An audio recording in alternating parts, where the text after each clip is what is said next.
Hey friends, Rob Phoenix, Powwow guy here. Just wanted to quick jump in and just give you this little sort of bit of advice.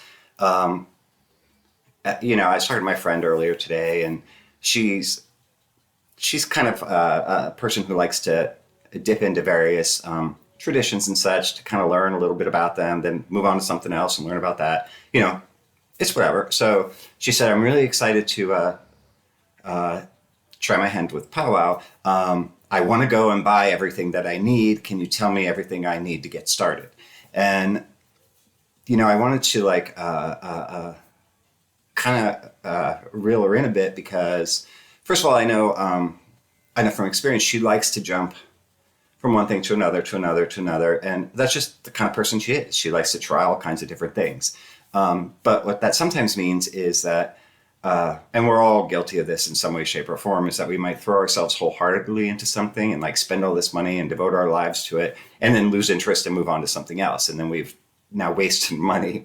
So as I get a little older, I'm trying to get a little more conservative with money, and I want to pass that on to you guys as well. So when you start a tradition like Powwow, all you really need is your intent to do the powwow for someone.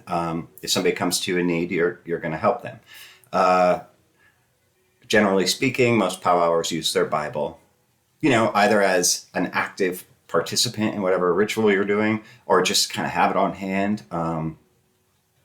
So start there.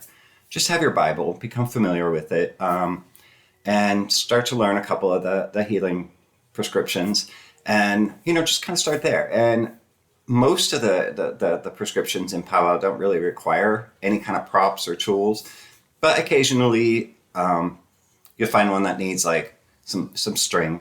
And like I use twine out in my garden when we separate the plants. When we first put them in, they start growing. That's the same twine I would use if I needed it for a healing ritual or something.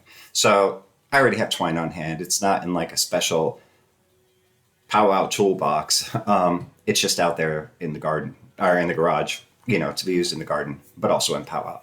As far as knives, people say I need to go get a red-handled knife. You really don't. But a good like pocket knife is nice. You'll use that for all kinds of things, whether it's cutting branches or even scratching in bits of wood or scratching things on stone, cutting your twine. Keep it handy, because a pocket knife is good too. You can also use it for various like healing rituals. Which, if you've watched any of my videos over the years, I'm sure I've done videos about with charms using a knife. Certainly, that information's on my website. But another thing that she had mentioned is she said, I'm glad to be doing this with Powwow because I'll finally have a use for all of these candles I have. And she has this tremendous stockpile of candles, all shapes, sizes, colors, in glass, like those, I don't know, those hoodoo candles. I can't think of what they're called. Anyway, like saint candles and such, all this stuff. And I said, you're really not going to find a lot of that in Powwow, at least not in our source materials. There's not a whole lot of burning candles for this or that or whatever. It's not to say you can't burn candles, because go for it. But it's just not required. It's not really asked for. Although I did see in a book, the author had taken a picture of sort of a powwow ritual that he was doing, which looked interesting, and there was a candle there. And I don't know if that was for effect or if the ritual called for that. It's not something that I had ever been familiar with up until that point.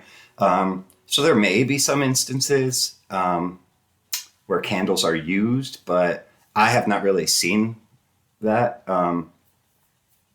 So yeah, I mean, great for her. She's going to be burning her candles while she's doing her powwow and stuff.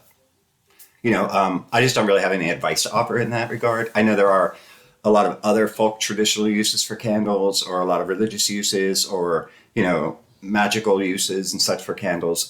That's not really a part of powwow, at least as I know it and understand it. But whatever trips your trigger.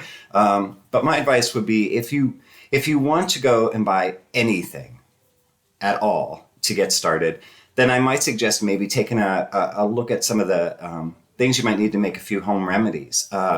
Because making stuff at home is really satisfying. It can actually be fun, and it's just much better to make your stuff at home than it is to get the chemical heavy stuff at the pharmacy in many instances. Now, don't, disclaimer here, see your doctor. If you're prescribed something, take it. If you need something from the pharmacy, go get it. But some things you can make at home. And so to that end, if you really want to go that route, you can get a good book on making your home remedies, and it will, they'll tell you the kinds of things that you'll need to make certain things, like various size jars and, strainers and a T-ball, that kind of stuff. But again, I suggest starting small there. My website has a page called the Powwow's Kitchen, and I talk about some of the things you'll need. Now, it's a pretty big list. I don't recommend going out and buying all that, but look at some of the remedies. They're the pretty common basic remedies.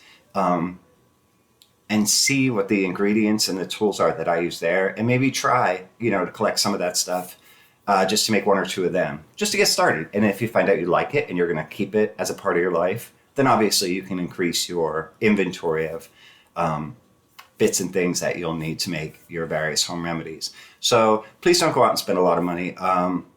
There really aren't even, you won't need to be going out and buying books and such. Keep it simple. It's a simple folk healing tradition. Less is more. Keep that in mind. And the more you keep it simplistic, the more you'll find that it's more true to what powwow has always been here in Pennsylvania. And where you're going to find the most, where your brain is going to be doing the most work, is thinking about things like astrological conditions and such with your gardening and your planting of herbs and flowers and fruits and vegetables and such, if you do that kind of work. But that's really where you'll find that you're like the most powwowy, is kind of when you're out in your garden. So there you go. So if you're planning on gardening and such, maybe think, is there a gardening tool that I need? Do I need to get fertilizer or whatever this year? So maybe save your money for that, but don't run off and buy a whole bunch of things, especially if you don't even know if powwow is for you. But there really just isn't a whole lot you need. So that's my little bit of advice.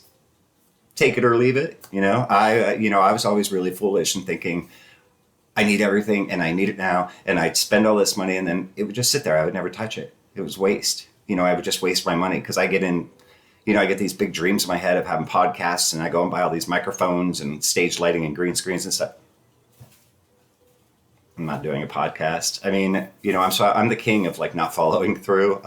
So I speak from experience, put yourself in check, put the credit card down, step away from the credit card, just get your Bible and start there. Keep it simple. Everything you need to know about actually doing powwow is either in one of my books or on my website.